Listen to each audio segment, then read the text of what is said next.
order. Will someone please rise for the Pledge of Allegiance? I pledge allegiance to the flag of the United States of America and to the republic for which it stands, one nation, under God, indivisible, with liberty and justice for all. Okay. Thank you all very much. So the first discussion item is, surprise, surprise, traffic. So I'm going to call Ryan. Where's Ryan? Ryan Winter up to, you'll have to come up and address us here at the table.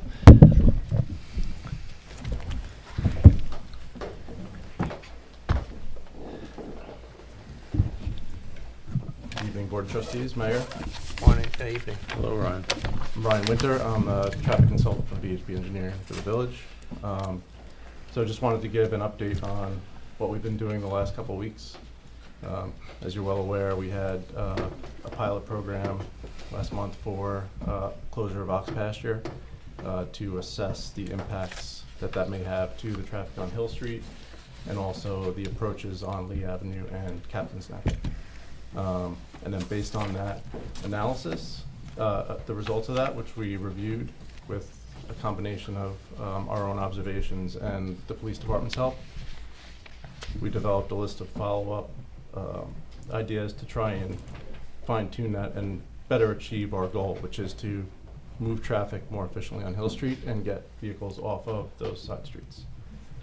So at the previous board meeting, Pat Lenahan from our office was here and presented those options. The one that we had initially recommended was a traffic signal at Lee and Hill, which we heard was not well received by the public. So we went back and we looked at the other options. And with the village, we've agreed to look at turn restrictions at Lee Avenue and Captain's Neck on Hill. And the restrictions would be for right in, right out on both of those roads for full time during a pilot period of 2 weeks. So I understand there's a resolution tonight to approve that for the month of September. The dates of that have yet to be finalized, but we're looking at September 8th as a potential start date for that.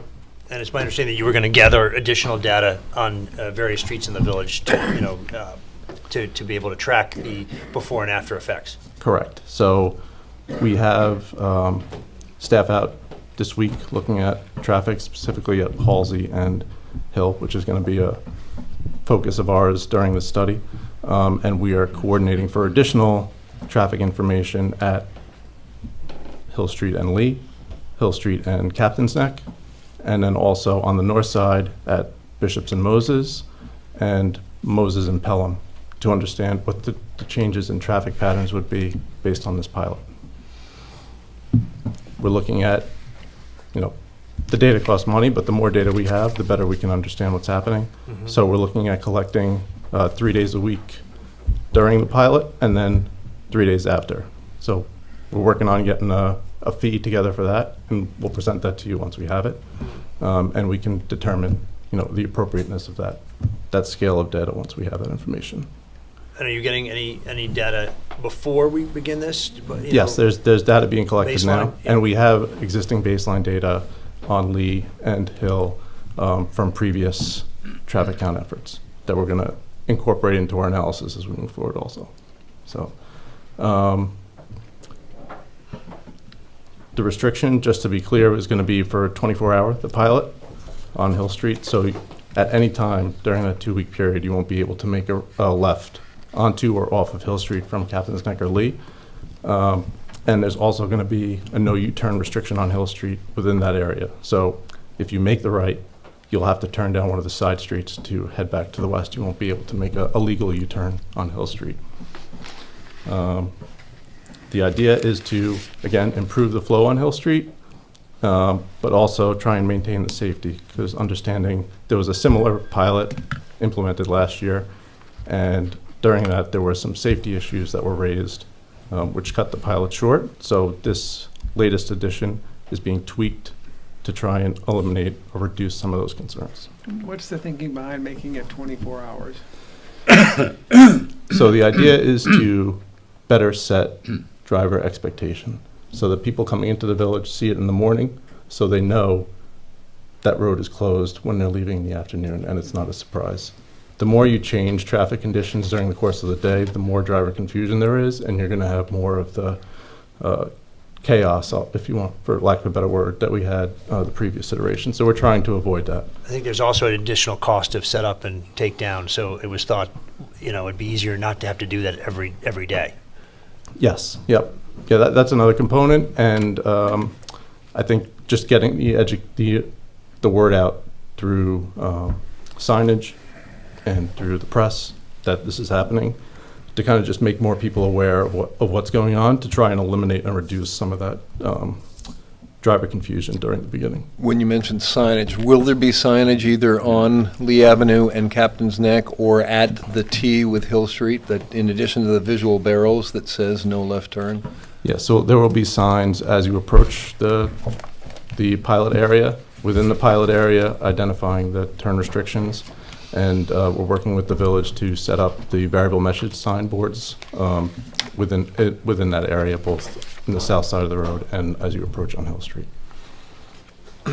One of the things that we've discussed a couple times, to me, it would make sense perhaps also to collect at least traffic count data, and I don't know if the village can do that on its own separately with what we have, but on Hill Street between Windmill and First Neck Lane, just to get kind of a baseline of how many cars begin to head west, which might give us some idea of how many stay on Hill versus how many go down First Neck. If there's counters are available, I'd put one on First Neck somewhere in the north part of First Neck as well, to just see of the X cars that go down Hill Street, how many of them turn to go south to begin that journey over to Lee Avenue. But right. Just a thought.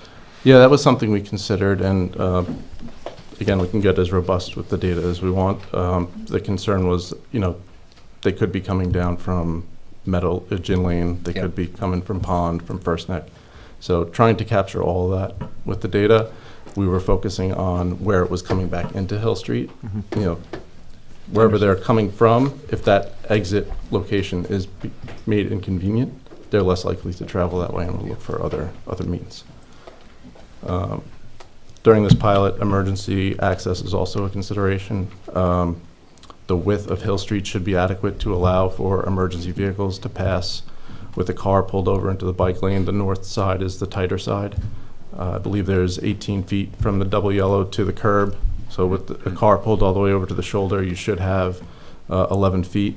And the barrels or the barrier that will be within the center of the roadway can be driven over by emergency vehicles. So in worst case scenario, they could bump into them and they could be reset once the emergency is. And the south side is considerably larger.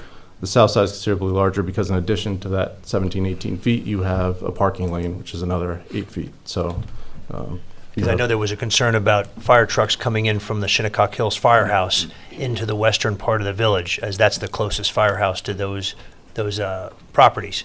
But again, that side is actually the wider side, so they should be able to come in traveling east. Correct. That side of the road is already set up for parking, so for essentially two side-by-side cars on that side of the street, with or without the barrels. So that is not foreseen as an issue.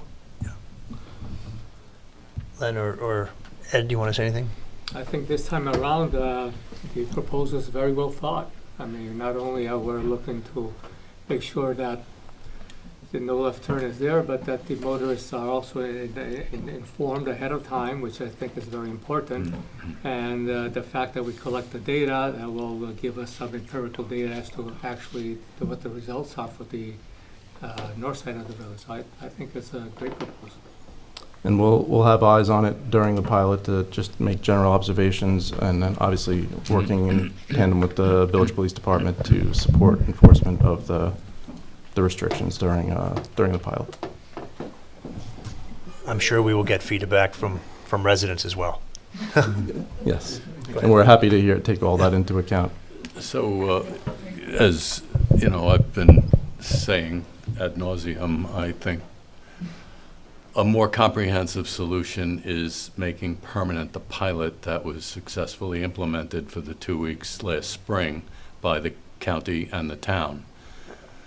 To that end, as I mentioned last board meeting, we are meeting with Ed Romaine, the county executive. Legislator Welker will join us. Town council member Iacilli will join us. You will be there with us. The chief will be there, and Captain Wetter will be there, and we will make the case. But in advance of that, this Thursday at 10 a.m. at Town Hall, there is a town council work session, and this topic, making the pilot permanent, will come up. The chief and I will definitely be there, and I would encourage any citizen who is interested to come there. Their work sessions apparently are like ours, where there is no public comment, but if there is an opportunity to buttonhole or talk to the legislators, the trustees rather, the council members, I intend to do that with the chief, and I encourage all of our residents to do that. The dilemma is these short-term solutions, push the problem from one neighborhood to the other, and we don't want to seem inattentive to any neighborhood, but the comprehensive solution, I think, is the only answer that makes sense for all of us. Those are my comments. I'd just like to follow up on that, because I know it seems odd to us, but in a way shouldn't be so odd. I've had conversations with a number of people, including several on Lee Avenue in that area, but other people in the village, and let them know that we all have great hopes for the reinstallation of this constitution of this County Road 39 project. And there seems to be some confusion. So without going into too much detail, or there is a lack of awareness of it, frankly. I know a number of people have heard it. But in a nutshell, it's taking the 2 lanes of County Road 39 from the 7-Eleven out to the divided highway and making one of them dedicated westbound traffic from 7-Eleven. The second lane starts off unused until Sandy Hollow, where Sandy Hollow traffic is allowed to slipstream in. And it modifies also the turn signals. So that had the effect of increasing the average speed on County Road 39 from about 5 miles an hour to almost 30 miles an hour. And what that did was take tremendous volume. It basically created a vacuum that pulled volume out of the village. All the apps and all the word of mouth among the trades was saying, stay on the highway, it's great.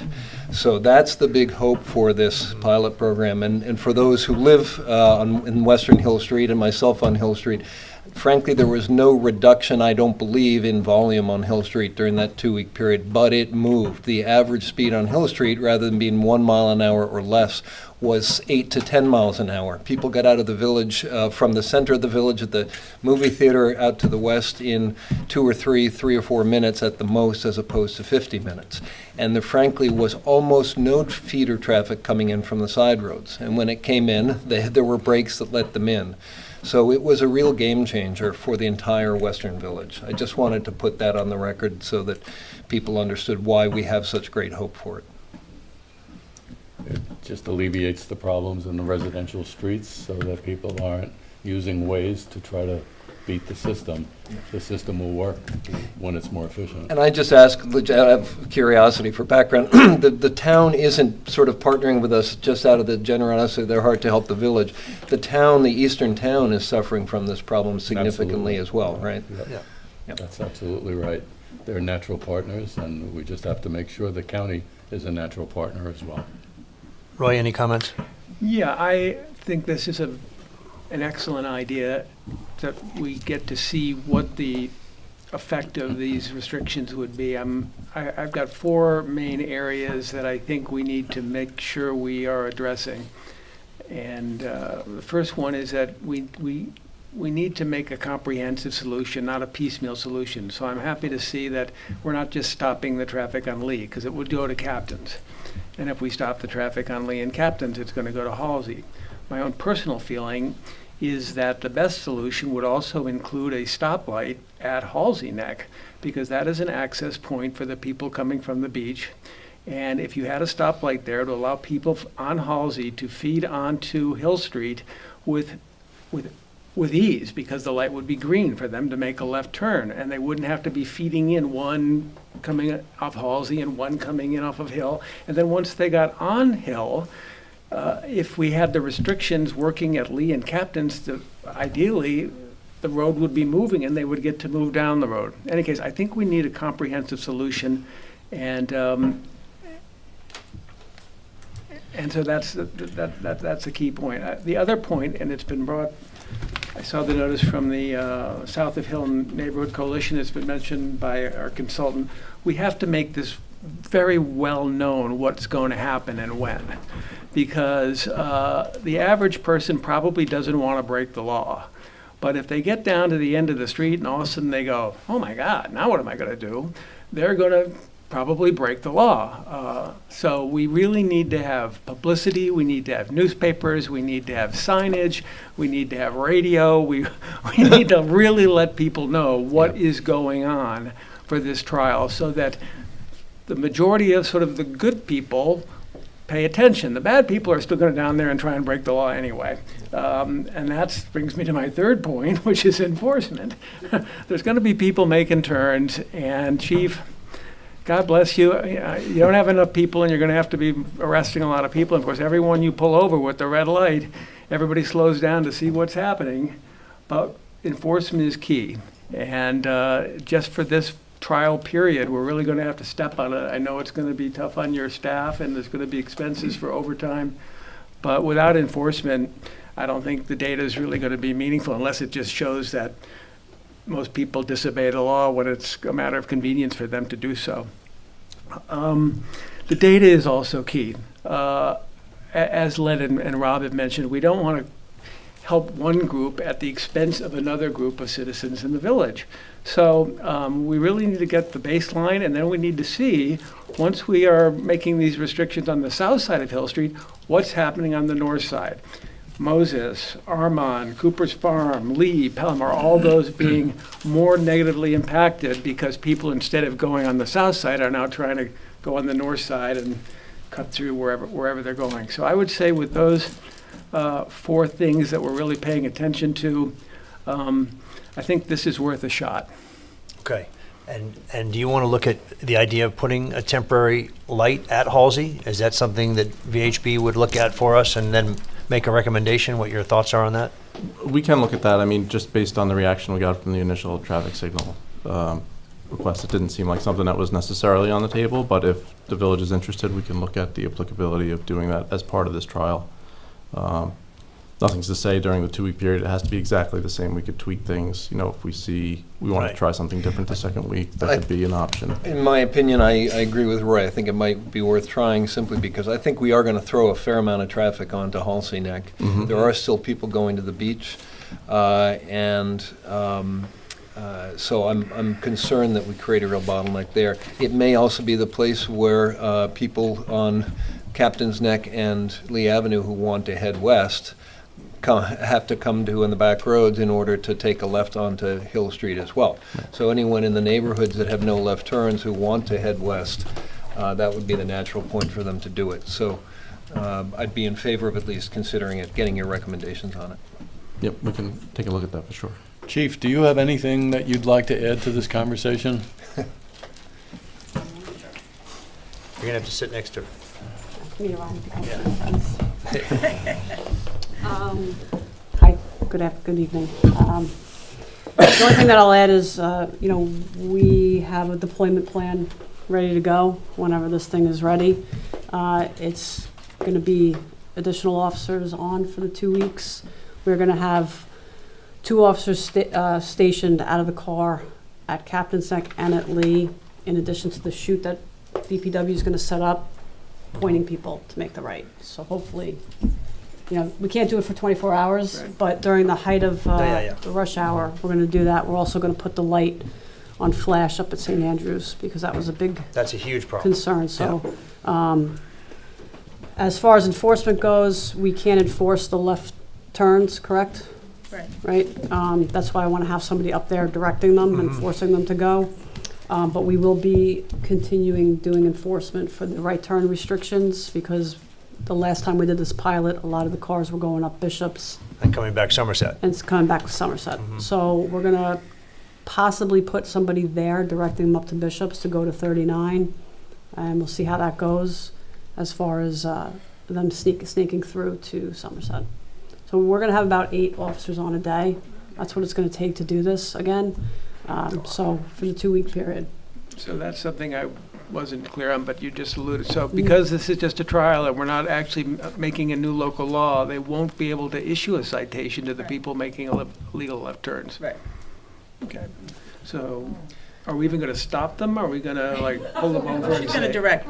No, we're gonna have a chute set up with the barrels this time, and we're gonna have signage up ahead before they reach the intersection of Lee and Lee and Hill Street and Captain Second Hill Street, and then we're gonna have a car there with the lights on, and we're gonna have a person out of the car pointing to the right. So we're gonna make it as impossible as we can for the pilot, for them, that they just have to go to the right. And if this does work, then we would have to look at doing the raised island there. Right.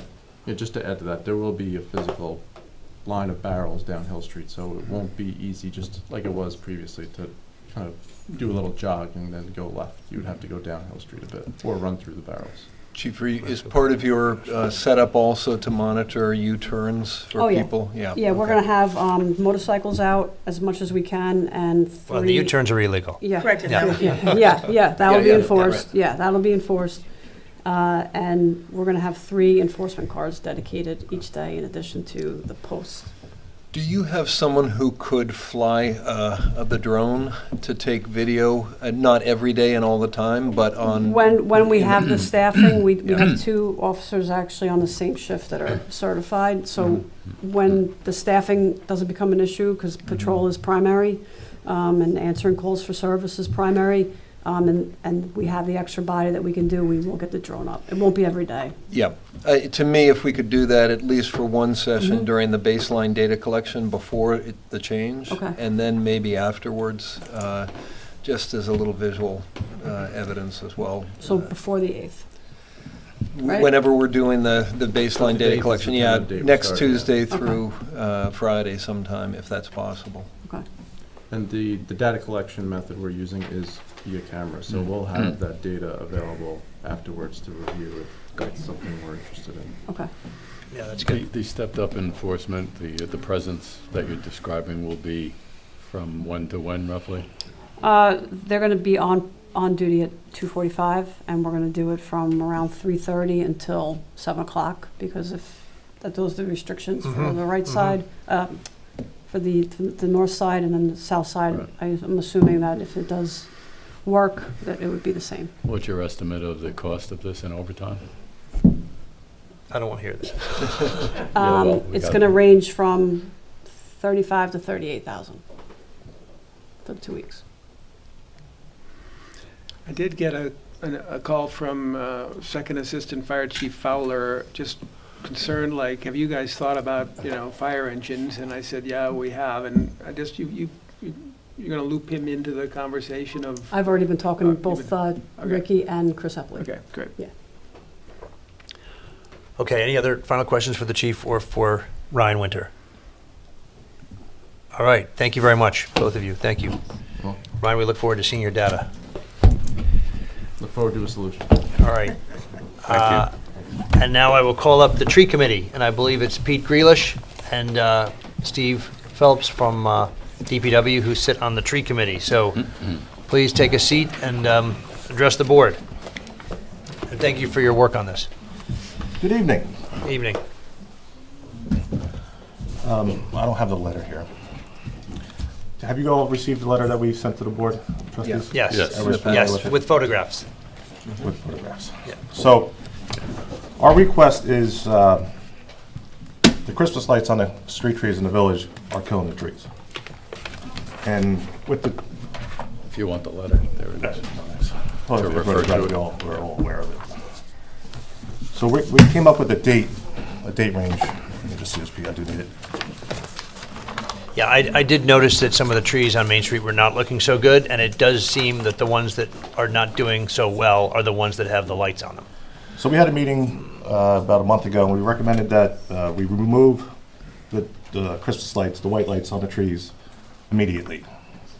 And then we came up with a date range of Veterans Day to March 1st.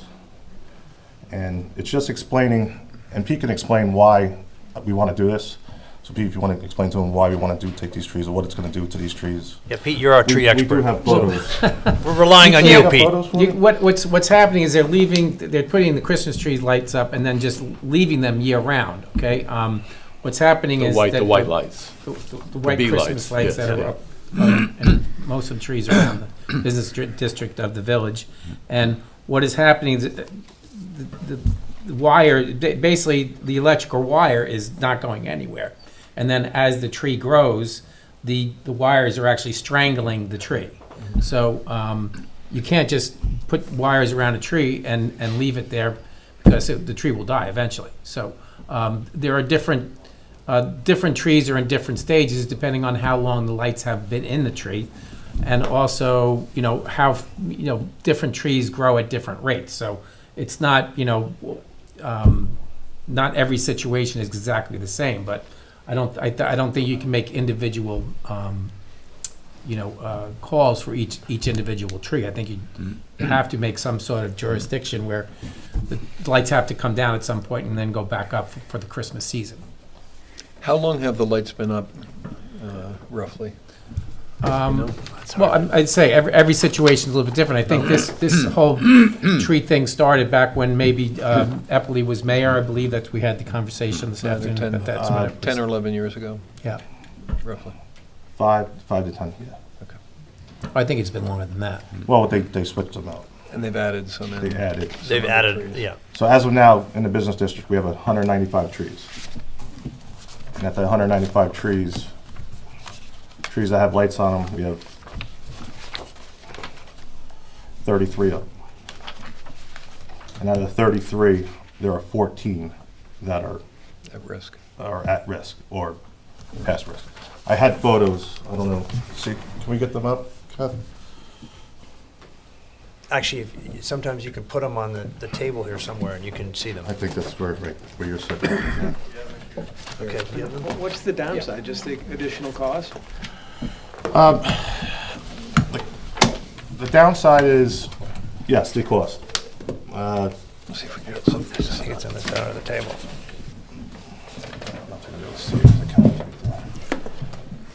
The cost was like $23,000 last year Put them up? to put them up and to fix them, and It's actually a large expense, and the upshot is that we're killing the trees by doing it. So it seems that it's We're sort of spending a lot of money to kill the trees. exactly, this is not a good thing to do. I mean, we yes, call that a lose-lose it looks situation. fantastic at the holiday time. That's wonderful, but they probably should not be up all year round because you can see from some of these pictures that it is killing the trees. Is there a method for doing this with enough slack to reasonably say if any tree can grow for 5 to 8 years before they need to be reset or redone, or is that? I never installed Christmas lights on trees, so I don't. It's hard to tell. I wouldn't be able to comment on that. because the trees that were planted 4 years ago in front of the golden pear Yeah. were wrapped that year. Right now, those lights are embedded in those trees. And Yeah, that's a waste. Yeah. it's, Yep. and we can't tell what they're doing Yeah. 20 feet in the air. Yeah. So you're proposing that we take the lights off the tree, and then if the stores want to do it, they can do so after Veterans Day, Correct. Veterans Day to March 1st, they have to come down. because then the trees start to grow again Yep. in the spring. All right, Wait a does second, anyone the have a, stores are gonna do it at their own expense? I think it's a recommendation from the board because it was $23,000. Right. It's But expensive. you'd have to make sure that, you don't want one guy putting up a green tree and one guy putting up a blue. No, it also says all lights must be the same throughout the village, soft white. Maybe as a bone, maybe the village could still buy the lights and make them That's up to available you, that's up to your, so Make that them they were available? consistent. I mean, I think we can certainly, look at that. I just want to make sure that we probably take them off sooner than later, so if we can save some of these trees, we just save these trees. And then if we have until November to figure out what's going to happen going forward for the holiday season, I think we have, a couple months' time to figure that out. Ed, do you have any comments on this? It just seems to Another me- option, if you're concerned about the budget, would be to leave the lights up this year until March. extra 2 months. Since it's 2 months, right, exactly. If they were gonna go back up in November, why take them down in September? Well, there are a few trees, though, that are really, really bad, that I think, honestly, they should come down now. Maybe not every single one, but there are definitely some that are really struggling. Well, we have the list of Maybe of the the trees in peril. Maybe the 14 that are in peril, we take down? Seems to me a more budget-conscious way to approach this would be to let it ride, except for those 14, until I mean, March. Rob, you and I are on the business revitalization committee, and this seems to me a perfect thing that we should enlist the businesses in the village and perhaps have a fundraiser or something to put this together. I mean, I don't even know why it is a village expense. I And mean, the Chamber of Commerce, I Yeah. think in some villages actually Yeah. helps decorate their villages for the Right. holidays, and I Right. think, our chamber could do something similar as well. Well, I mean, for years, we had the colored lights on the temporary trees and no white lights on the trees. I think it's been a nice addition, but certainly not at the cost of losing multiple large trees. Right. That's aesthetically bad and it has its own expense. And for example, the Christmas trees that we do put up on the streets and the lights are done through private donations. Yes, that's the. So that is not, Yep. and some people think it's the village spending the money on that. Actually, that is not accurate. That is done through the Christmas Lighting Committee that I think is headed by Mark Parrish and Andrew Polaro. And they raise all the money to put all the trees and all the lights out. So it's not a cost to the village. Steve, when we put the lights back up in November, Right. would you alter the way they are at all? Would you There propose are- a change? There are other options. We discussed maybe just do from the trunk to the first limb. Maybe not wrap the tree, but hang them in a tree, or buy like different ornaments or like the glow Well, bulbs. if you're going to take them Yeah. down and put them back up, you can still wrap them around. I mean, Right. It's, So I think that's the easiest way to install the lights is just to wrap it around. And then if they're coming down, it doesn't matter. Right. They can certainly stay there for 6 months. It's when they stay there for 2 or 3 years. That's when That's you the have a problem. problem. Yeah. Okay, well, anyone else on the board have any more comments about, and either of you have any more comments? I think we'll take into consideration that maybe we'll have to take these down, at least on the 14, sooner than later. I don't know, council, if we need a resolution for that, or can we just ask that they be removed? I mean, they were put up by the village, I think we can take them down. they were You put just up take- by. you don't need a They were put up by not the village. But at our direction, they were put up. Correct. Well, that's what I Same meant, idea. that's what I meant. Legally, it's the same. What's that? Legally, Yeah, you we take it can down. ask that they be removed. Yes. We would outsource that, is what you're saying. And it's going to be a cost. Yep. Yeah. Right. Yeah, but if we're trying to save the trees, I mean, what's the No, cost I of a get new it. tree? Right. Okay. Are there any trees that will not recover from the condition of those 14? Are there any that, in your opinion, are now hazardous or essentially dead trees? After talking to Mr. Flick, the crew leader for the Parks Department, he says there's probably 6 that are going to have to come out. Well, I might suggest we don't spend money taking the lights out of them until they're down on the ground, for what it's worth. Well, you probably have to take the lights out so you can throw them through the wood That's chipper. not, well, no. We will eventually, but it'll be less expensive to do it. I'll send my neighbor's kid over to take them off when they're down on the ground. All right, well, thank you very much. We'll obviously discuss this further and figure out how to do this, but I appreciate the Okay. work and the time that you took to analyze the situation and bring this to our attention. Very good. Thank you. Thank you. Thank you, Pete. Thank you, guys. All right, now we're going to have a board presentation from the chair of the Environmental Sustainability Committee. That's Sheila Pfeiffer. So Sheila, please come forward. Thank you. Okay, here I am. Good evening, everyone. Thank you very much for inviting me here. I do have a PowerPoint that may or may not be helpful. So I'd like to begin by just saying that Southampton Village has been a leader in environmental awareness for many years. The Declaration of Climate Emergency that was adopted in 2021 was ahead of its time in recognizing the need for specific steps for local climate mitigation, resilience, engagement, education, and action, quoting from the document. And many environmental actions like banning plastic bags, enacting dark skies regulations, installing electric vehicle charging stations and solar panels, becoming a tree city, planting bioswales and other measures distinguish Southampton Village as a municipality that takes seriously the responsibility of building resilient infrastructures. So, I feel, our committee feels, that embracing native plant landscaping in public areas is a logical next step in the village's commitment to accelerating resilient strategies. And in fact, some of that has been done through the bioswales, which are a slightly different kind of thing than our committee is looking at right now, but want to recognize that too as another mitigation factor. A public native plant garden is not only in itself a measure that contributes to regeneration and ecological health, but it will also serve as a model for the residents of our community to see how beautiful such plantings are and how beneficial to all they can be. Dozier Park seems like a logical place to have a native garden since it borders on polluted Lake Agawam, is prominent in the public eye, and will enhance and shield the algae harvester structure that is coming sometime with natural beauty. So just a little background, you probably know much of this, but why native plants? Native plants support insects and pollinators that are vital for our food system and our ecological well-being. Native plants require little or no irrigation once established and thereby reduce dependence on our limited water supply. They will not need toxic chemical pesticides or fertilizers, reducing nitrogen runoff, crucial for this location especially. But native plant root systems are deep, deeper than regular sod, and will retain and clean toxic runoff and promote healthy soil. Native plants increase biodiversity and climate resilience because they are perfectly adapted to their locale. And native plants, once established, will require less maintenance, far less maintenance. Native landscapes become part of a network of connections that link populations of wildlife in a pollinator pathway. And I'll talk a little bit, I've been in touch with other pollinator pathways on Long Island. And perhaps most important, native landscapes are really beautiful.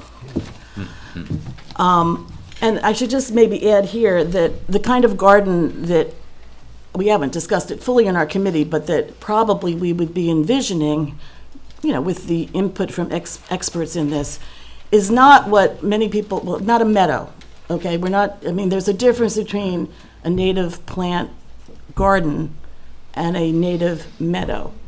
And I think one of the things that will be very important to educate our citizens about is that native plant gardens can be very formal. They can look just as beautiful as, something you would see in Sissinghurst in England or something, but they are with, the local plants. So the next steps, as I see it, would be we need more information about what's happening with the algae harvester. We need a site plan for Dozier Park in order to determine the parameters for planting. Our committee would engage collaboration with local landscape architects and other experts to plan the garden's placement and contents. We would solicit donations of nursery material, labor, expertise as appropriate. Community participation is key to making a project like this both feasible and welcomed. And of course, collaborate with the village and the DPW at all stages once the general approval for the project is granted by the board. And we would want to do an education campaign, a public awareness campaign about the garden and its benefits, and I'm sure that would include some signage. I don't know how many of you, since my pictures are not getting up, I don't know how many of you have seen the East Hampton Town Hall, but if you haven't, once the traffic is a little better, head east and have a look, because it's a real model for the kind of thing that I'm envisioning, or we're envisioning, for this area of Southampton Village. I've talked to a lot of people locally, so I have a list of people who have all, to a person, to an organization, said, that sounds like a great idea. The Lake Agawam Conservancy, the Southampton Association, Peconic Land Trust. John is on our committee and has said he'll lend people from his staff to help us do this. Edwina Von Gaal, we all know from Perfect Earth. ChangeHampton.org is the organization that did the East Hampton project that is so beautiful. I talked to the Southampton Village Planning Commission, and the Cornell Cooperative Extension is one of the organizations that does these pollinator pathways, and Roxanne Zimmer thinks this is going to be great. And just last night, I heard from Tony Piazza, who said, and I quote, "I would love to get involved in the planting of a native plant garden by the harvester." So that's just a few of the people that I knew of that would perhaps be instrumental in support, both financial, in terms of expertise, and all the rest of it. I have some very terrible black and white pictures here. I don't know what happened. Okay, never mind, it doesn't matter. The native plant garden at East Hampton Town Hall took, ordinary lawn and changed it into a thriving native plant formal border garden, which is, I'm not saying exactly what kind will end up in Dozier Park, but I just want to stress that it doesn't have to be something that looks like a bunch of weeds with a couple of loosestrife in it or something, Would this be a mixture of perennials and annuals? No, well, that could be decided. Edwina von Gaal's motto is 2/3 for the birds. So as long as you keep about 2/3 of the plants to be native, that would satisfy that. All natives are perennials. Well, or they self-seed, but for practical purposes, they're perennials. So this would not involve planting every spring. The idea is that you prepare the ground and you plant it, and you plant it so that there's blooms at all seasons of the year, the way you would with any kind of a border or a big garden. And then it takes, it probably takes a couple of years to really establish itself. But once it's established, then it's set. As a volunteer program to tend it and weed it and kind of. Well, that is yet to be determined, Roy. Absolutely, everyone who I talked to who has already done this said the main thing you need to line up is your maintenance plan. I think that there's a place for volunteers. I think there's probably also a place to ensure that things actually really get done. Right. So, that would be something that we would certainly take the responsibility of working on. But the good news is, as I said, once it's established, these native gardens resist deer. They bloom throughout the growing season if they're designed right. They attract and sustain pollinators, and they require less water. And they're just a great asset. I think it will increase the appeal of downtown. I think that area, Agawam Park is lovely, but I think there's a place there for, we have the large greensward of the park itself for, concerts and fairs and, the farmer's market and all that. But this piece is off to the side, and yet it's visible from Job's Lane, from the parking lot, from the park itself. So the question, my big question is about the harvester. How big is it? What kind of, and I don't know if we want to get into this tonight. I'm looking, what I was hoping for tonight is a nod of approval, I guess would be the word, just to say that it's a project, if the board agrees, it's a project worth pursuing. I don't want to continue talking to a lot of these organizations and individuals who are doing a lot and pretend, say, oh, we're going to do this and then not have it happen. So we want to know that this is something that looks good. Things can happen, but if you think it looks like a good idea, I would need to meet with someone, or a committee would, that really can tell us more about the harvester, size, requirements. Do trucks need to be going in and out? Are you actually harvesting something that's being taken away? Yes, there will be trucks coming into the parking lot, but the entrance to the harvester is going to be right at the edge of the parking lot. So they're not going to have to go into the park per se. They're just going to take the stuff out of the machinery that's on the edge of the parking lot. Yeah, all right, but I'm just thinking about being able to see a garden rather than the harvester. If you set the harvester back and you have a driveway for the trucks, you can make a beautiful border along the driveway, and then the harvester is less obtrusive. And I can't think in my head, but I know there's some trees over there, so would that be an issue?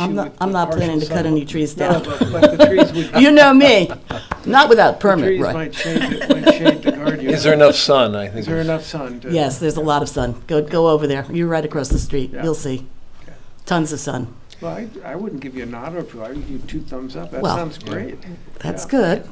Yeah, the only thing I do have to do is I would have to go to the town and the CPF, because that land was purchased with CPF money, and they get to have a say since it's jointly owned between the town and the village.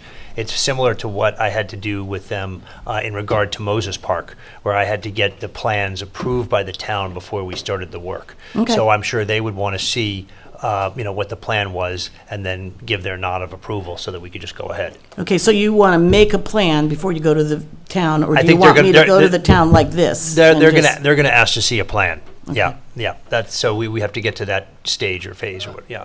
I'd be shocked if they weren't generally inclined, Yeah. But I Yeah. don't speak for them.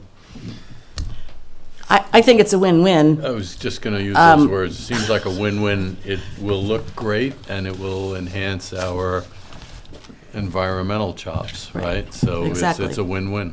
Exactly. I like your comments about, signage, some form of education. I Right. think it should be light touch, but noticeable in an obvious place. I'd maybe encourage someone on the committee to reach out to the school, maybe through Carrie Palumbo or someone who's worked in the schools, to see if there might be a biology or other class that could get involved not only in a learning experience, but maybe some maintenance. Oh, absolutely. In East Hampton, they had school children planting the plants once it was Oh, that's great. decided, so. I'll note that having looked at this years ago for different reasons with respect to the History Museum and their garden, some of the earliest gardens in the estate district were largely native, mallows and blueberries and grasses, and so there's actually a history of it here as well. And I just say, if people are going to go to East Hampton, take a look also at the border that they put on the north end of their pond, right at the entrance into the village, which is a little more landscaped, but it is all native plants as well. Okay, And I good. went by it last week, and it's gorgeous. It's really a very handsome entrance into the village. Well, that's good. Your pictures are up if you want. Oh, well, you can just go to the very, very end if you would. Just click all the way through. The last slide just shows, up, one back. So it's a little hard to tell, but that's showing what the border in front of the town hall looks like.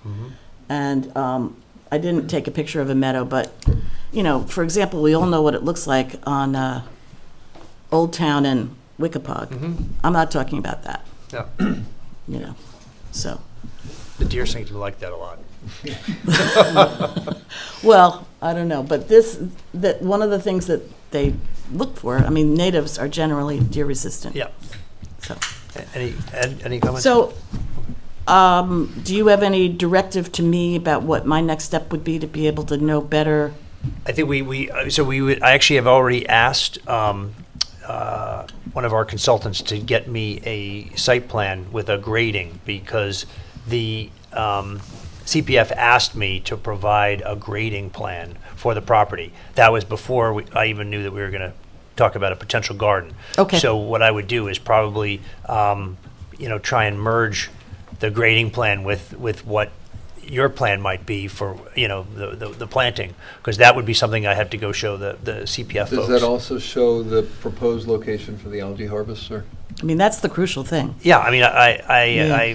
have that on some document in my office, yeah. Well, yeah. Yeah. So that's all signed, sealed, and delivered. The harvester is Alex Wallach actually sent me something that Yeah. showed the placement of a harvester, but I really had no idea if that was I don't final. know what version he sent you, because there were multiple versions, so I don't would know have, either. That's why I'd have to I look didn't. at I that. didn't bring it because Yeah. didn't have. I think there was one version that showed actually a parking lot. That is not the correct version. That's the one I had. That's not the correct version. I was going to say it would Yeah. have to be That permeable. is- We could work around that too. We can so put a that- garden there, but There's not going to be a Okay. parking lot in All that right. property. Well, so then you'll property. be back in touch with me Yeah. soon. Yeah. I only say soon because the fall is a perfect time to prepare ground Yeah. for the Understood. spring. Yeah. And usually what's involved is getting rid of some of the grass, and that takes some Oh, preparation. yeah, well, there's a huge area that's really a mess behind a chain link fence to the east on that property. I would like to take all of that out, and that would open up a much larger area to the east where there could be a sizable garden that would be very visible from the parking lot. Okay. Yeah. Well, I'll await your Yeah, sending because you me know the some- area I'm talking about with the chain link fence, right? Well, Have I you know been the back chain there? link fence, yeah, Because- I personally think if the harvester could be moved towards, We can't move it back Agawam. because it gets too close to the house there. But we can talk about this offline, yeah. thank you Bill, very Yeah. much. Have you This guys is any exciting. update on the status of the harvester? The only update I have is that we are working on the contracts, and I'm going to turn to council on that. Well, we're still waiting to hear from the EPA. So that's their sort of the sticking point, and we're close to some language with the town. So we have one little issue to. I have sent a Hammer letter out with the to town. Lee Zeldin, the administrator of the EPA, specifically referencing this. I've also reached out to Senator Schumer's office to see if he can help us on the contract as well, because they asked if they could be helpful. So I said absolutely. Everyone can be helpful. I think there's a lot of vacations going on right now, so I think that's what's Yeah. slowing it up at the EPA level. So. Okay, Thank you, Sheila. Thank Thank you. you, and Sheila, the very committee. thank you very much. And now we will turn to Julie Kudrup, our treasurer, for the treasurer's report. Thank you for being here, Julie. Yes, of course. I wouldn't miss it.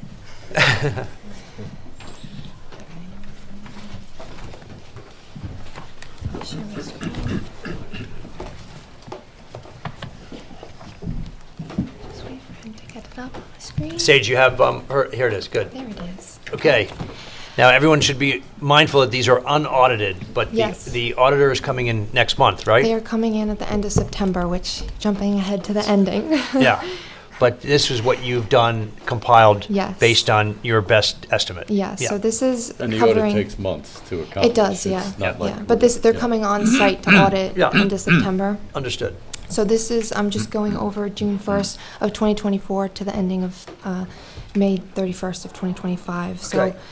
our adopted budget was 35.87 million, and so far, we collected 39,539,193.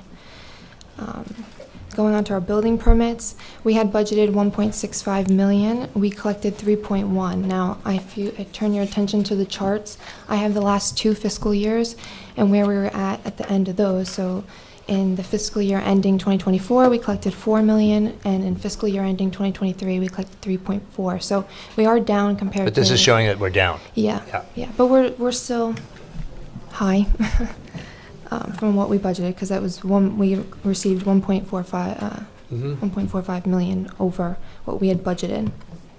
And then next, our county public safety sales tax. I don't have a slide for this one, but we budgeted 288,000 and we collected 393,000. good. This is the portion of sales tax that's dedicated for public safety. And there's just a sneak peek this year as well. This current fiscal year, we collected the same amount as well.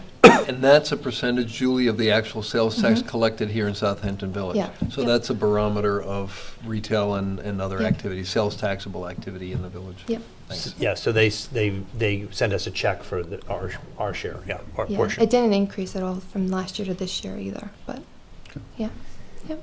So then Cooper's Beach, we had budgeted 1.1 million and we collected 1.3 million. So you can see this is the last 3 years. We have increased significantly over the last 3 years. And that was before we were named number 1. Yeah, exactly. This is how we got to number 1. Yeah.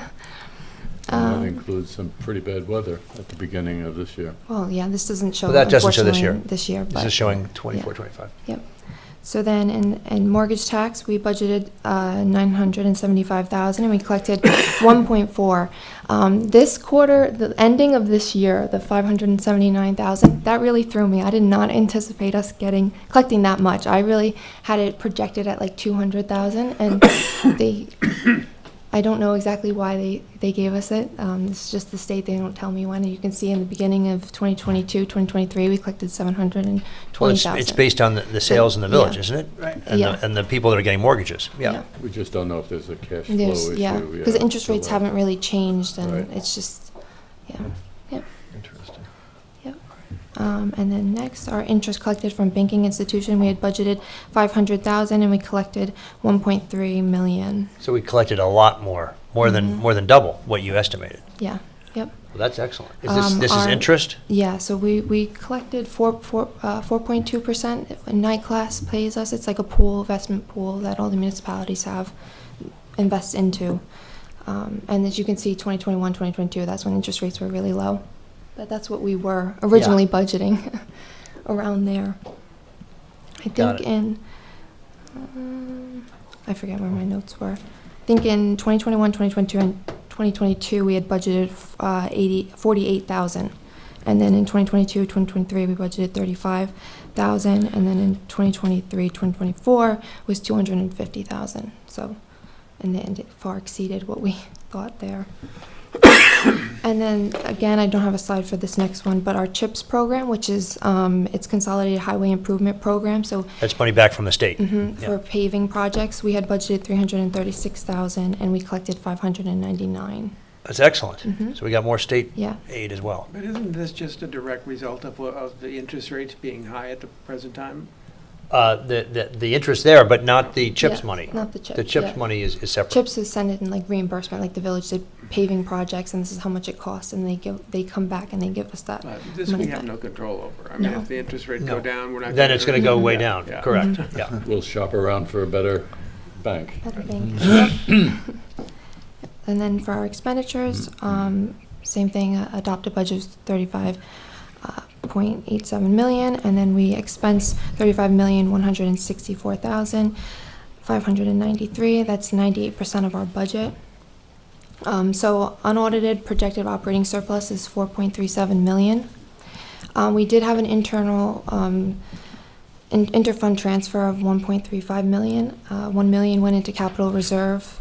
250,000 went into water quality, 100,000 went to World War I.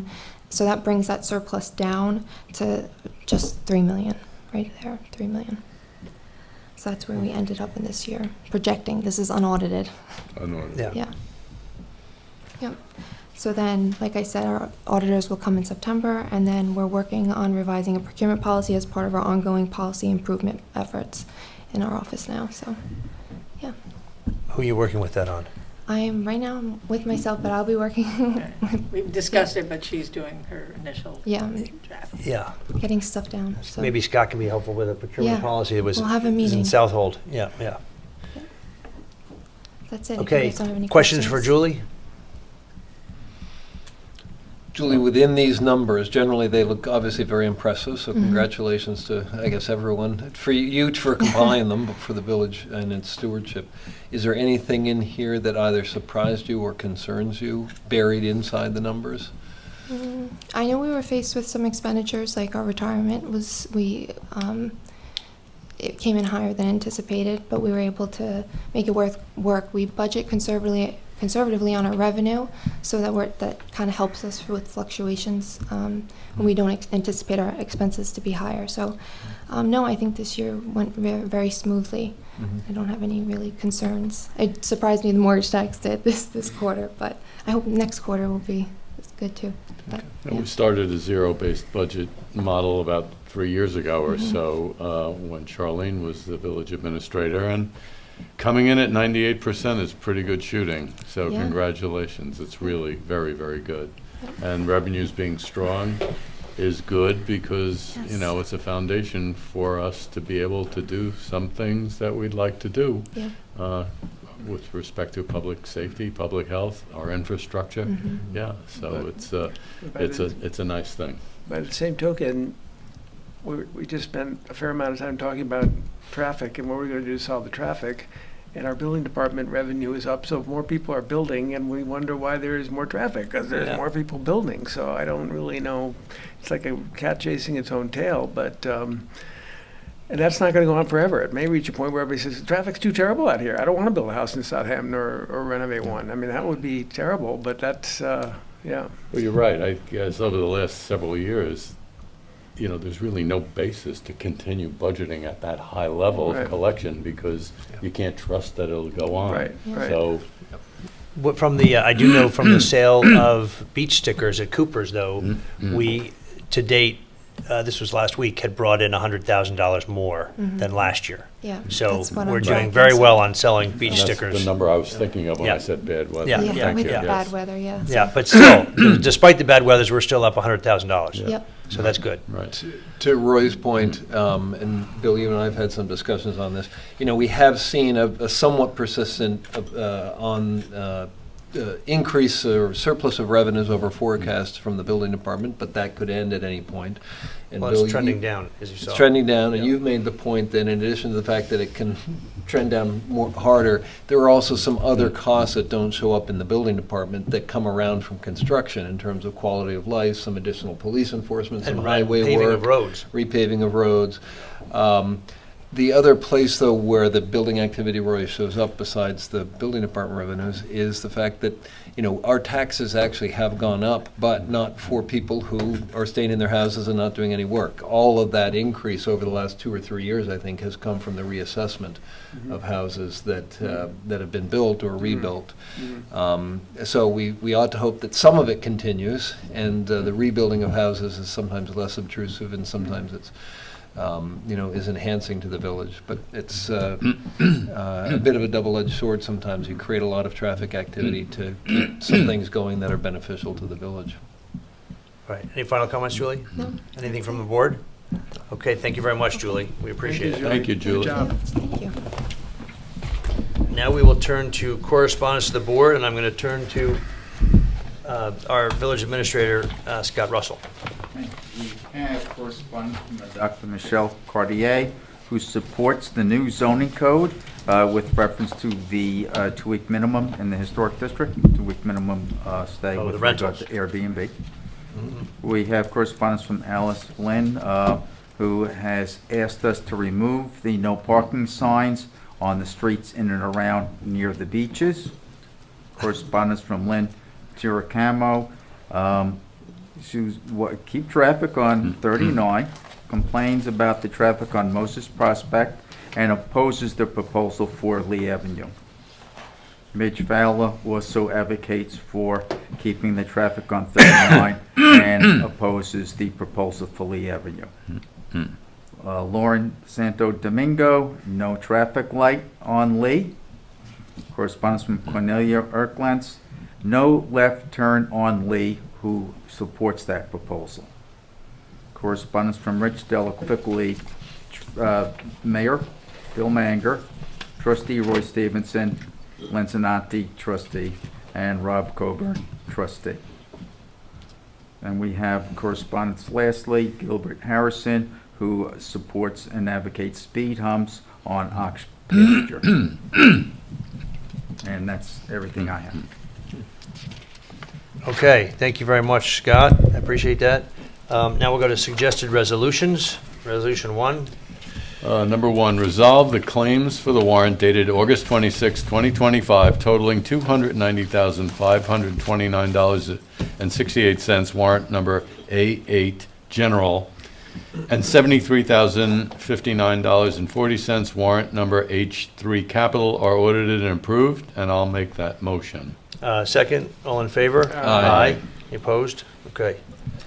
Resolved, the reading of the minutes for the August 14, 2025 meeting is dispensed, accepted as filed by the village clerk, hereby ratified and approved. I make a motion. Second, all in favor? Aye.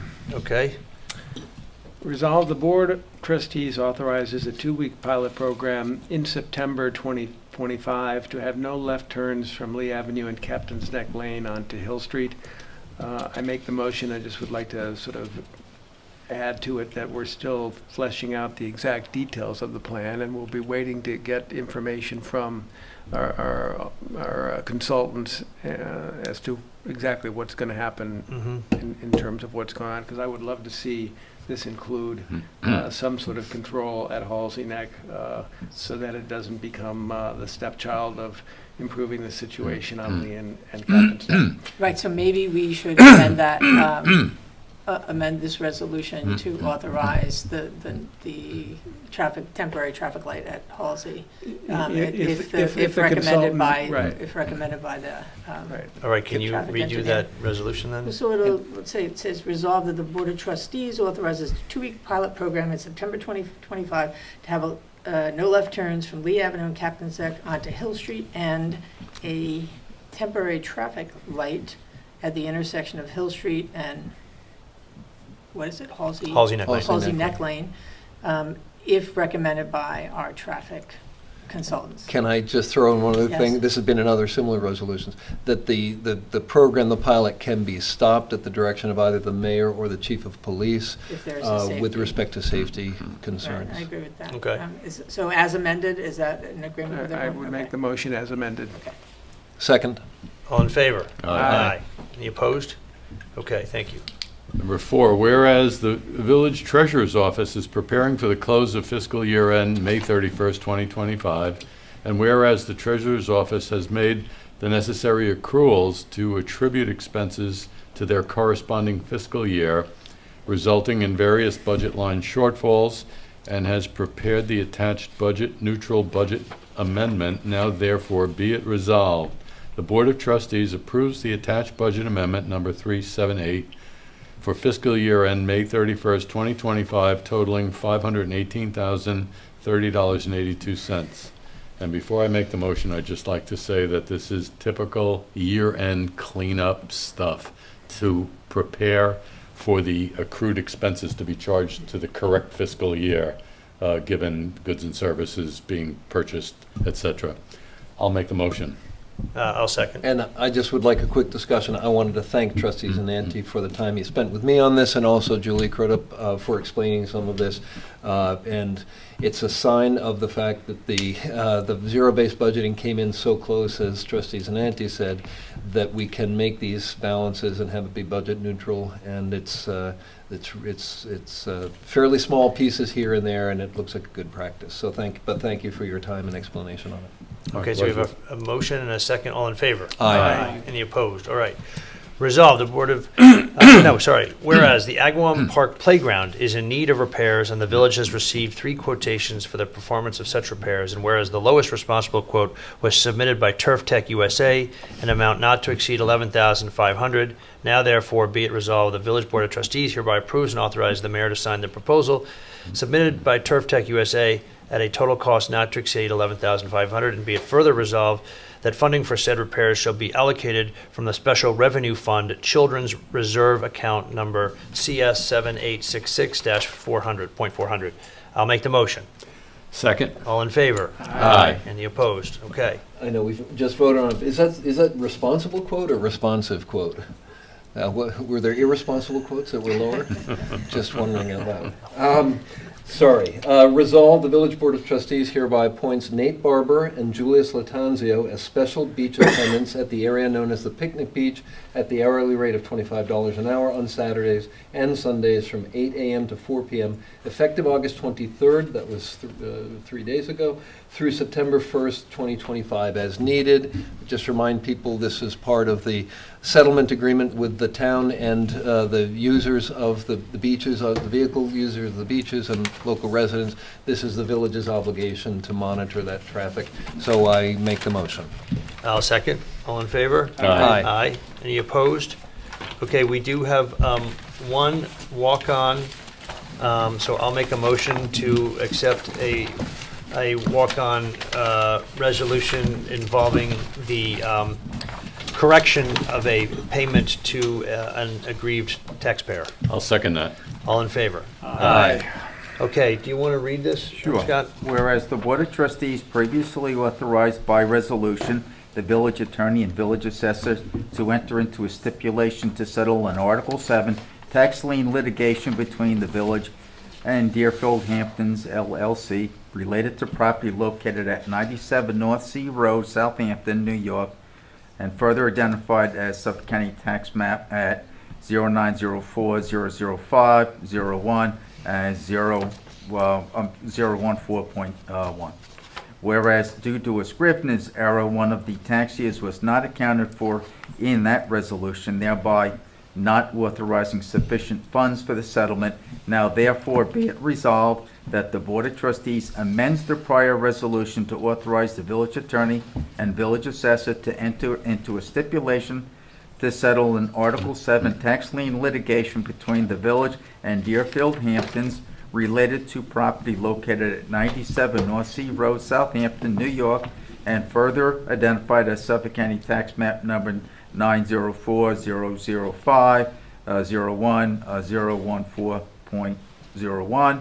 Said settlement reduces the annual assessed value by the amount of $16,212 for each tax year, 2015-16 through 2019-2020, and then $19,212 for tax years 2020-21 and 2021-22, and $21,212 for tax years of 2022, 2023, and 2023-2024, at a total cost to the village of $31,774.12, as identified in the proposed stipulation negotiated between the village assessor and Cronin Law Firm, attorneys for Deerfield Hamptons LLC.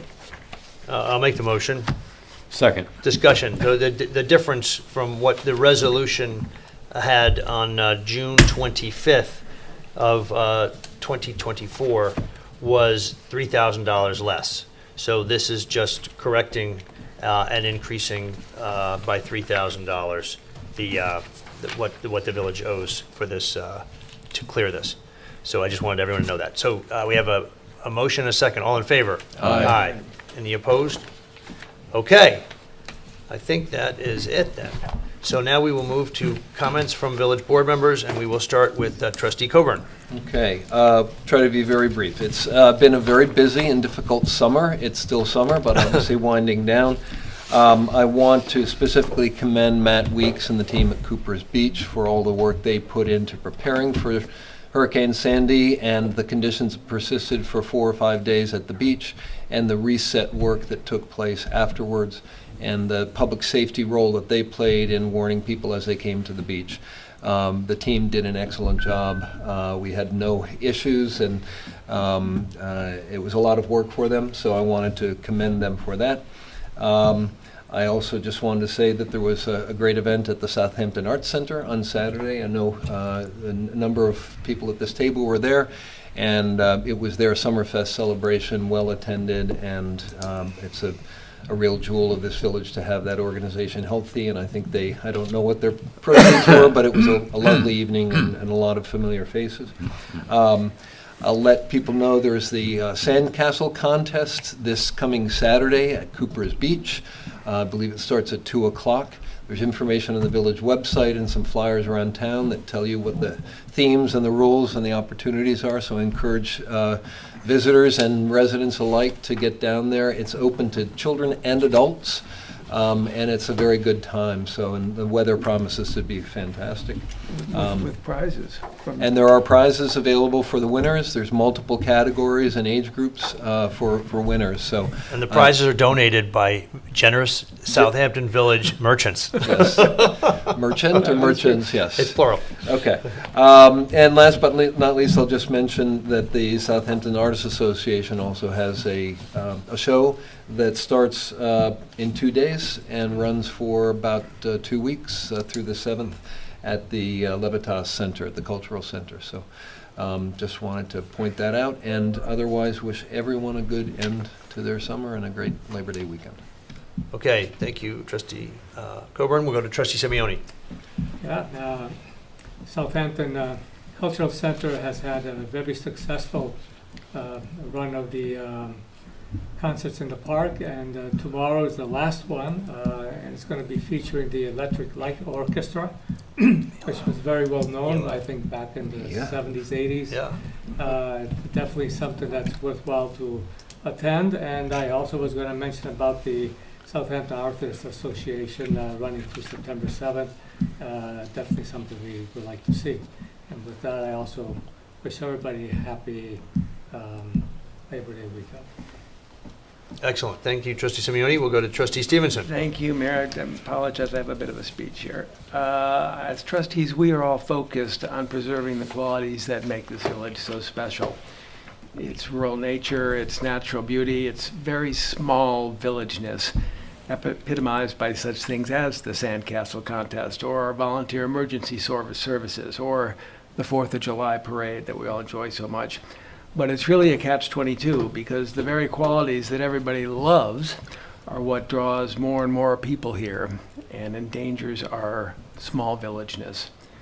Signs prohibiting right and left turns are not going to be strong deterrents unless the laws are strictly enforced. Our police department does not have the manpower to position officers on Hill Street every evening. They may be able to do it during the trial, but ongoing, probably not. And not to mention, as I mentioned this evening, when the police do pull over a vehicle, the flashing lights during the ticketing process slow the traffic even more. Congestion is not the only traffic issue. When the roads are clear, we see people speeding, rolling through stop signs, making illegal turns, and generally driving like maniacs. Enforcement is essential. Mayor Manger has lobbied the state legislature in Albany to enable us to use cameras to supplement our turn restrictions and excessive speed enforcement. But so far, Assemblymember Schiavone has not been successful in getting this measure approved. I was actually amazed to hear the other day at a recent meeting with Town Councilperson Iacilli that even our town board does not support camera enforcement. Please make your opinion on this important issue known to Town Supervisor Moore and Council people Iacilli, Martell, McNamara, and Pell. With cameras, illegal turns and speeding in our village would be greatly reduced. Of course, getting traffic to flow more swiftly on County Road 39, aka Route 27, is key. If commuters know that County Road 39 will get them home quicker, they won't cut through the village. Trustees Ananti and Mayor Manger have been working closely with some Southampton Town Highway Superintendent McCardle, the town board, as well as County Executive Romaine to make permanent the successful pilot program last spring, which improved flow on County Road 39 by synchronizing green traffic lights from North Main Street to Tuckahoe Road and limiting side street access during rush hour. But where does all this leave our small village vibe that everyone loves? A village with traffic restrictions at every corner, stoplights, speed bumps, omnipresent flashing police lights as motorists get pulled over for violations. It's not really the Southampton we love, is it? It seems to me our village was busier and more congested with traffic this summer than ever before. At what point do people start saying, it's too much, I love Southampton, but I'm not going there anymore, it's too much of a hassle? While some residents might even welcoming this cooling off, I believe as a village we are facing an existential crisis and we must think out of the box. We must consider every idea from communities like ours around the country to deal with what's happening on our roads. Can Apple, Waze, and Google Maps somehow be influenced to de-emphasize directing traffic through residential side streets? Could building permits be redefined to restrict the number of vehicles allowed to congregate at a job site? One resident suggested to me a program like City Bike in New York City, but instead of bikes, the village would loan lawnmowers and landscaping equipment to incentivize people to do their own yard work. Can the Long Island Railroad offer more frequent Interhampton service? There's even talk of constructing a limited access highway from the canal to points farther east, bypassing Southampton and keeping that traffic off our local roads. Some of these ideas sound crazy, far-fetched. Some actually sound promising. Some could be implemented quickly. Some wouldn't be completed in my lifetime, but we got to start someplace. The bottom line is we have to consider every idea, no matter how crazy or expensive, because it's our beloved village's very essence that is being run over by the vehicles clogging our streets. So that's my 2 cents. Thank you. Thank you, Trustee Stevenson. Trustee Zananti. Thank you, Mayor. Number one, the cell tower is scheduled, the Diamond Communications is scheduled to go back with respect to the cell tower on Monday, September 8th to the Architect Review Board. They had requested some small changes with respect to the perimeter of the base of the cell tower, and I trust that will go smoothly. Secondly, once they get the ARB approval, they will go back to the planning board, hopefully, and that would be on September 15th, and we have fingers and toes crossed here that that will be final approval. So that's what's going on with the cell tower. With respect to DPW, I'm a frequent patron of Dune Beach, which is residents only, the last beach on Meadow Lane. And I'm incredibly impressed, and I mentioned this to Steve Phillips earlier. They reconstructed the pavilion which is wood-based, and it is absolutely beautiful. It is welcoming and it is comfortable. So It's also now handicapped accessible. and it's handicapped accessible, thank you, and I'm very, very impressed with that. On the 20th, I had the pleasure to attend the reception for artist Lynn Mara, who is one of Mayor Hattrick's daughters. Her art was terrific, very vibrant, very colorful, and full of pop. And lastly, I am looking forward to being a judge for the annual Sandcastle competition this coming Saturday at Cooper's Beach. And with that, I will say goodnight. Thank you, Trustee Zananti. So since our last meeting on August 17th, I did attend the beginning of Ellen's Run, which is a run that's been going on now for 30 years, I believe, in the village for breast cancer. And that began at the intermediate school. And it was a 5K, so basically 3 miles, but it was very well attended, and I enjoyed being down there to send all the runners on their way. On August 22nd, I attended the performance of Hamlet in Agawam Park. Again, it's amazing. We have Shakespeare in the park for free, similar to what they do in Manhattan. But here we had Hamlet on the 22nd, and on the 23rd, it was The Tempest. I only went on the Friday night, but it was really excellent, and enjoyed seeing everybody out there on their lawn chairs, enjoying picnics and watching some Shakespeare in the park. On August 23rd, has been said, the Southampton Arts Center had their benefit. I did attend and present a proclamation to Christine Mack, who has lent her art collection to the Southampton Arts Center for a period of time. And again, it's mostly underrepresented artists and unknown artists that she collects. Some of the art is really outstanding, and I would recommend that people go and check out that exhibit as it is up at the Southampton Arts Center. On the 28th now, the Presbyterian Church is having an evening in the garden. They have cocktails and hors d'oeuvres, food by the Golden Pear Catering, and it goes from 5:30 till 8 o'clock with live music.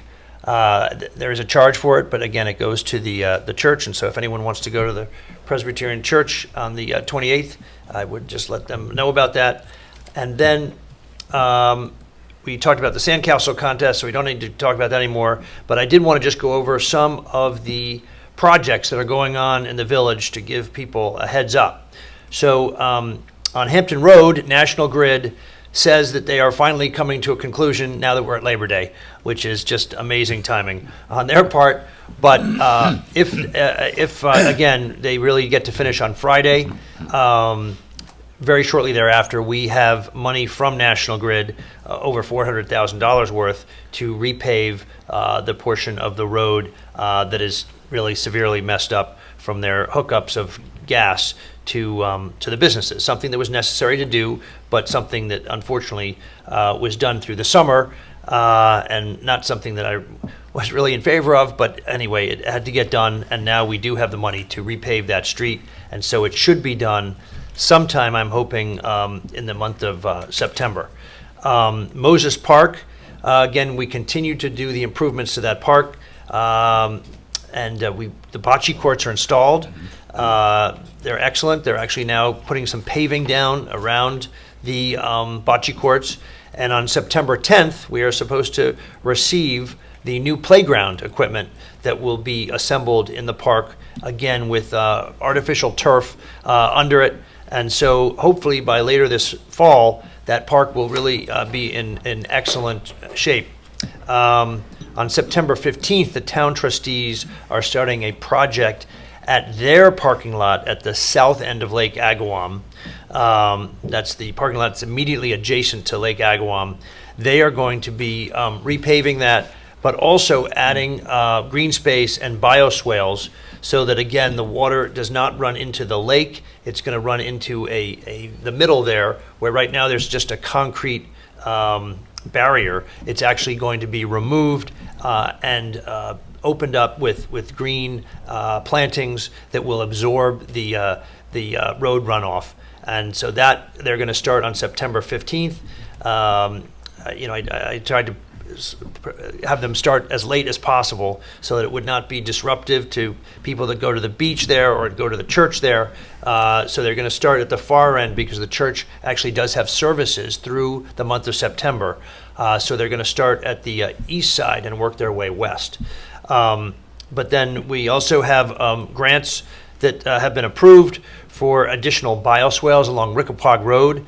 Those are actually going to be more like low depressions in the grass, similar to what was done at Gin Lane at Lake Agawam, where it's just sort of a sunken grassy area that again will collect water as it runs off those roads. The reason for the bioswales on Wickapog Road was to again prevent water from getting into the watersheds that go into Wickapog Pond and Phillips Pond, both located to the south of Wickapog Road. So I'm just letting people know that they will see some work going on out there later on in this fall. And then finally, again, one of the suggestions from our traffic engineer was to put a median at Railroad Plaza immediately outside of Our Lady of the Hamptons. So it would be a planted median to try and control and slow the traffic as it whips down that part of Railroad Plaza, otherwise known as Powell Avenue, in the late afternoon. I'm sure some people have experienced the cars speeding through there, and obviously with the school located there, it's especially concerning in that actually the speed limit in that area is 20 miles per hour, but I can assure you that people at the end of the day are going faster than 20 miles per hour to the stop sign at the railroad trestle. Anyway, so that is something that I would like to do so that we can again try and control some of the speed of vehicles at that area, which is overly broad and tends to make people go faster adjacent to the school. And finally, the Long Island Railroad has said that they will be repainting our railroad trestles at North Sea Road and North Main Street. They were originally scheduled for September. Of course, I checked with our administrator. It's now been pushed back a bit, but I am told that sometime this winter we will have the railroad trestles painted so that they look really good for 2026. But that was a long time coming, trying to get the Long Island Railroad to repaint the trestles that are in desperate need of repainting, especially the one over North Main Street. With that, I think that is all I had. Could I ask, but just interrupt, and maybe Sure. you can help me or one of the other trustees can help me. I wanted to publicize, and I forgot to bring the information. I received some notification from Brenda Simmons, our director of Southampton African American Museum, about the Amistad project and the commemoration of Pierce Concert. And I just don't know when it is or where it is. I think it's in East Hampton. Does anybody know what that is? It is. It's at Culloden Point, actually, in Montauk, which is where the Amistad was docked during that period. And I think it's Thursday, but I would have to check. I can't remember exactly. I went last year actually, and I enjoyed it, but I think it's this Thursday. I did want to give her some me see if I can find it. publicity for that, because that's an important event for our village. Yeah, let me see if I can find what it is exactly. I think it is, well, there was actually a beach commemorative ceremony this afternoon, but then tomorrow there's going to be an event at the Second House in Montauk, the museum at the Second House. It's Wednesday. Yeah, on Wednesday. 26th. Thursday there will be an evening celebration, and Friday it's actually going on all week. Friday there's going to be putting Northern Slavery in Perspective, a lecture the afternoon of Friday, and Saturday then Making the Connection Amistad film screening, and that's going to be Saturday the 30th at between noon and 5 o'clock with intermission and refreshments. All in Montauk? All in Montauk. Can I just throw in both for this and generically, and maybe to help people think about other traffic opportunities?